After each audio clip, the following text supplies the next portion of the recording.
Canada just slammed the brakes on a key artery of North American trade, and Washington didn't see it coming.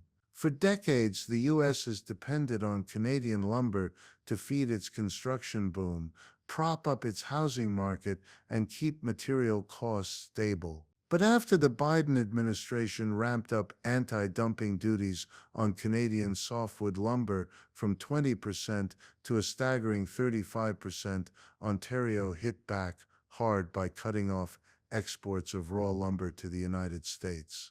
If this opened your eyes, don't just scroll past like this to push the truth into more feeds. Comment your perspective. Your voice is part of the story. Share this with someone who still believes the old myths. Subscribe for more straight talk on power, politics, and the shifts shaping our world. Because silence keeps the cycle going. Awareness breaks it, and together we decide what comes next. The message was clear. If America wants to play tariff games, Canada's done playing nice. This isn't some backroom trade dispute. This is a full-blown economic disruption with real-world consequences already ripping through the housing sector. Lumber futures are spiking, already past $765 per thousand board feet. Builders are scrambling, home prices are ballooning, and construction projects from Dallas to San Diego are either delayed or dead in the water. The average cost of a new home in the U.S. could soar by $10,000 to $30,000 overnight. And in a market already teetering under the weight of inflation and interest rate hikes, this tariff war couldn't come at a worse time. The U.S. housing industry is now exposed for what it really is, dangerously dependent. Roughly 70% of all lumber used in American construction comes from Canada. That lifeline is now being severed, and there's no quick fix. Domestic production can't scale fast enough. Alternate suppliers, Europe, Asia, South America, are being flooded with sudden demand. Supply chains are buckling, and prices aren't just rising, they're exploding. This is more than retaliation, it's a strategic pivot. Ontario's not just withholding raw lumber, it's redirecting exports toward high-value processed wood, targeting Asian and European markets that are paying premium prices.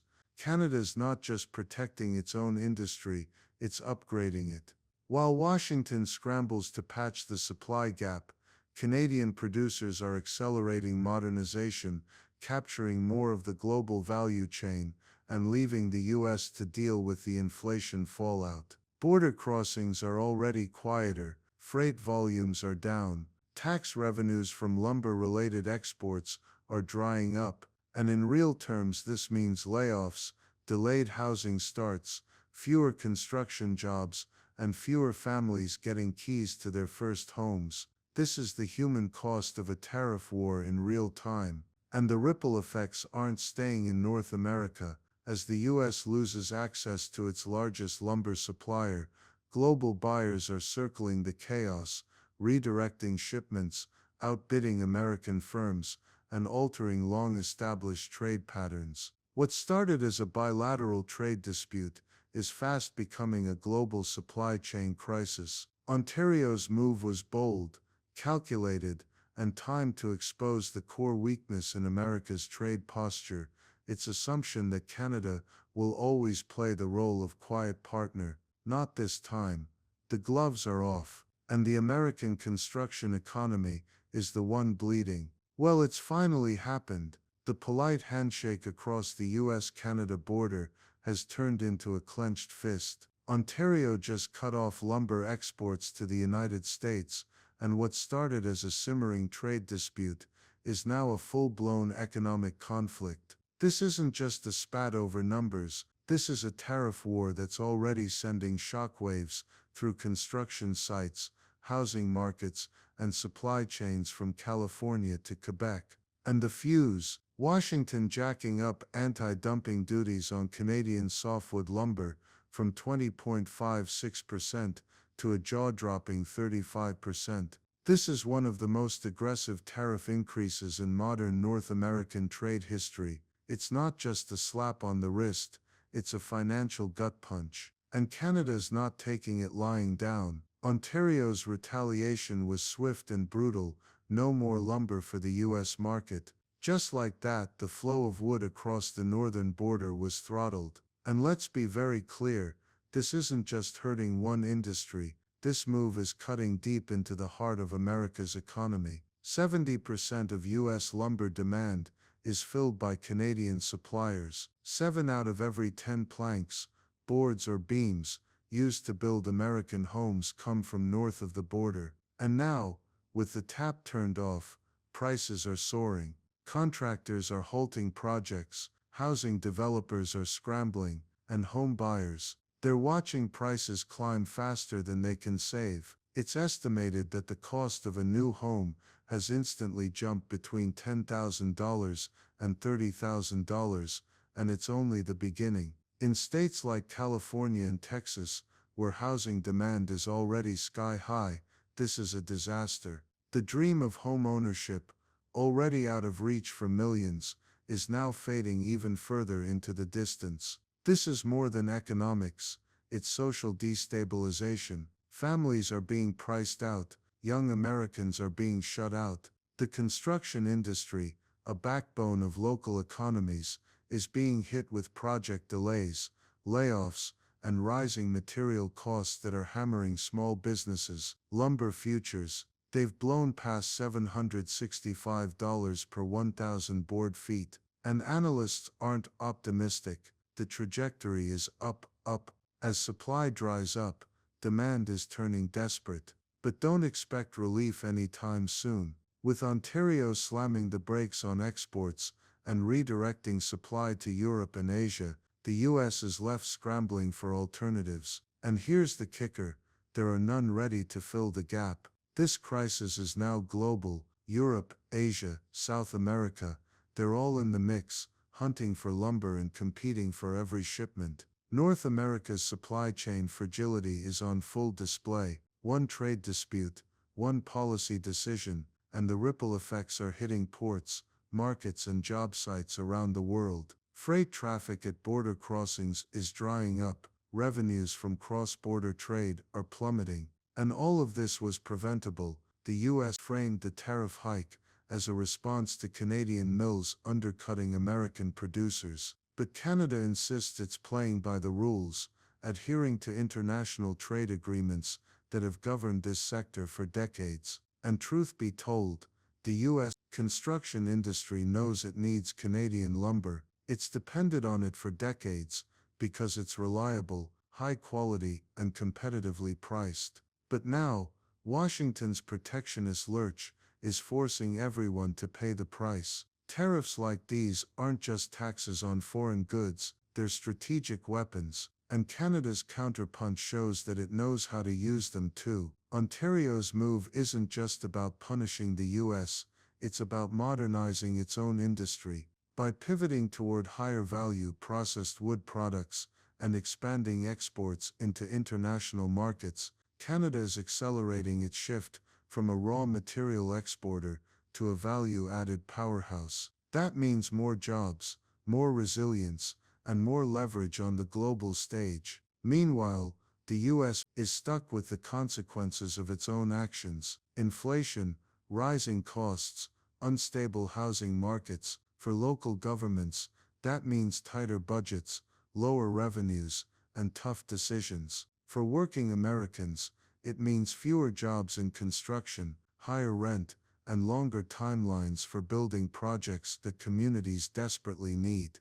This conflict also raises a far bigger, more uncomfortable question: what happened to North American integration? What happened to the promise of a borderless economic zone, where goods could move freely, where mutual interest would prevent exactly this kind of economic self-destruction? That promise is now hanging by a thread, because when one side weaponizes a commodity like lumber and the other side retaliates, the trust that holds integrated supply chains together starts to unravel. This isn't the 1990s. Globalization is no longer a rising tide lifting all boats, it's a battlefield. And commodities like lumber aren't just products anymore, they're power. And when the US decides to go all in on protectionism, it's betting that the other side won't strike back.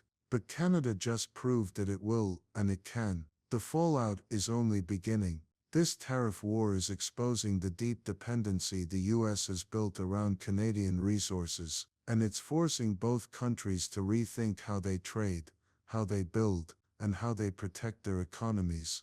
If the US wants to break its dependency on Canadian lumber, it needs to invest heavily in domestic production.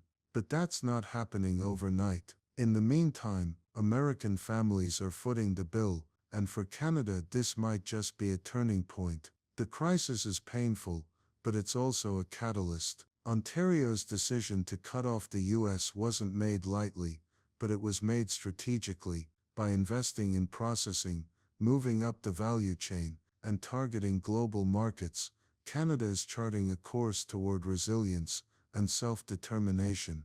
That's long-term vision, that's leadership. The US, on the other hand, is stuck in a cycle of short-term politics and knee-jerk policy. Protectionism feels good in a headline. It fires up the base, but it's a blunt instrument, and in this case, it's backfiring spectacularly. America's housing market is cracking under pressure, inflationary forces are gaining momentum, and Washington has no clear off-ramp from this crisis. This isn't just a dispute over wood, it's a warning. The old model of North American cooperation is breaking down, and if this continues, if trade becomes a zero-sum game, and every commodity a bargaining chip, then the dream of a stable integrated regional economy dies with it. There's still a window for diplomacy, but it's shrinking fast. Both governments need to step back from the brink and find a path forward that protects jobs, stabilizes supply chains, and restores some semblance of trust. Because if this spiral continues, if tariffs lead to more cuts, more retaliation, more chaos, then this won't stop at lumber, it'll spread to agriculture, to energy, to technology. That's how trade wars become economic wars. That's how partnerships turn into standoffs. And that's how millions of families from Vancouver to Houston get caught in the crossfire. If you're tired of paying the price for political games, if you're watching your rent climb and your home ownership dreams fade, if you believe in trade that works for people, not just politicians, speak up, like, subscribe, share. Because the more people who understand what's really happening at the border, the louder the message becomes. This isn't just about lumber, this is about your home, your job, and your future. The stakes in this tariff war go far beyond economic spreadsheets or political soundbites. This is a conflict that touches real lives. When Ontario slams the door on lumber exports, it's not just a policy shift, it's a seismic disruption that reverberates through American neighborhoods, job sites, and family budgets. What's happening right now is proof of just how vulnerable the US has become by relying on a single supplier for something as fundamental as wood. Think about it, for decades, the US construction industry has operated on the assumption that Canadian lumber will always be there, cheap, steady, and abundant. Now that illusion has shattered, and the fallout is immediate. Builders are issuing delay notices, affordable housing projects are freezing in place, and middle-class families trying to buy their first home are watching costs spiral out of control. This is not some distant abstract policy issue.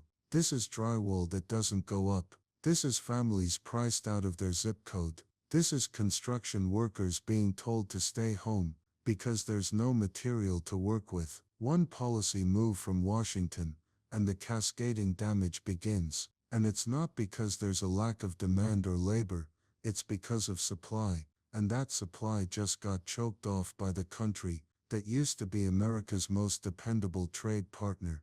And let's not pretend this is a one-off. This is the culmination of years of tension over softwood lumber. Every few years the US slaps duties on Canadian exports, claiming unfair pricing. Canada objects, a trade tribunal gets involved. But this time Washington didn't just raise the stakes, they detonated them. A 35% duty isn't a negotiation tactic, it's economic warfare. And Ontario's response, strategic, surgical and brutal: cut supply, reorient exports to Europe and Asia, modernize the industry, leave the US in the dust. The economic pressure on the US housing market is now hitting every rung of the ladder. For developers, the math no longer adds up.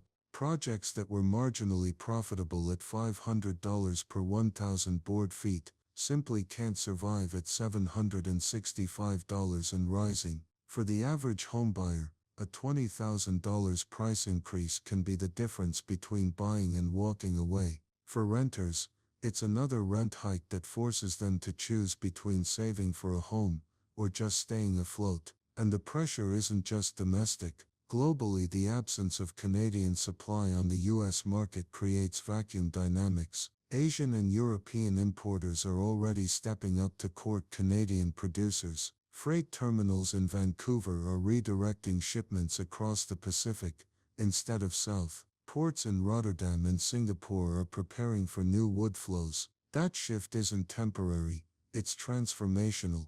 Once those new relationships are cemented, the US doesn't just lose access, it loses relevance. Canada is playing the long game here. The decision to pivot to higher value processed wood products isn't just about profits, it's about power. Raw softwood exports generate income, sure, but finished value-added products generate jobs, innovation, and bargaining power. It's an industrial evolution in real time. While the U.S. scrambles to manage a domestic crisis of its own making, Canada is quietly moving up the global value chain, positioning itself as a more powerful player in international trade. And what's the U.S. plan? There isn't one. There's no large-scale initiative to ramp up domestic lumber production, no coordinated strategy to diversify supply chains or reduce dependency, no real diplomatic outreach to cool the tensions, just tariffs, finger-pointing, and reactive politics. Meanwhile, the American people are left holding the bag. It's not just about home prices, it's about inflation. Rising lumber costs don't stay in the construction sector. They bleed into consumer goods, retail pricing, logistics, even education budgets. When school construction projects stall, every board foot that gets more expensive adds friction to an already slowing economy. Inflationary pressure is building, and this tariff war just poured gasoline on it. And politically, the timing couldn't be worse. Americans are already frustrated by high living costs, stagnant wages, and a lack of affordable housing. Now, thanks to these tariffs, every one of those issues is about to get worse. And for what?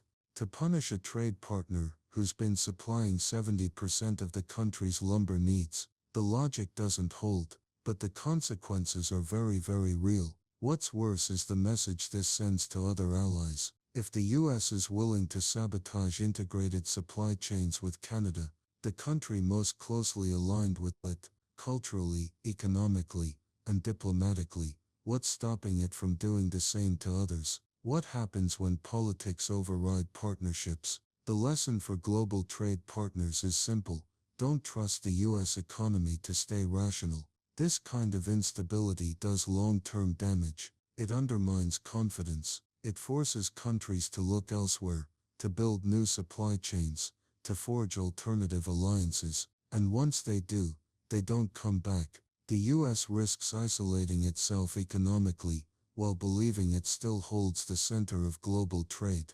That illusion is breaking down. Meanwhile, in Canada, the shift is already underway. By investing in processing and high-value manufacturing, provinces like Ontario are future-proofing their industries. They're generating higher-paying jobs, insulating themselves from raw commodity volatility, and becoming indispensable to a wider network of trading partners. That's not just good economics, it's smart politics. And there's something else brewing beneath the surface: resentment. Among Canadians, the repeated attacks on their lumber exports are breeding a sense of betrayal. The narrative is shifting from cooperation to confrontation, And that sentiment isn't easy to reverse. Once a partner is viewed as an unreliable bully, the political will to rebuild trust evaporates. So where does this leave North America? On the edge. The post-NAFTA, post-CUSMA era was supposed to be about deeper integration, smarter trade, and mutual prosperity. But that vision is cracking under the weight of nationalism and short-term politics, and if that collapse accelerates, the consequences won't be confined to lumber, energy, agriculture, tech. They're all vulnerable to the same treatment. The U.S. housing market is the first casualty, but it won't be the last. This dispute is a symptom of a larger breakdown. It's what happens when trade policy becomes a blunt instrument wielded for domestic political gain.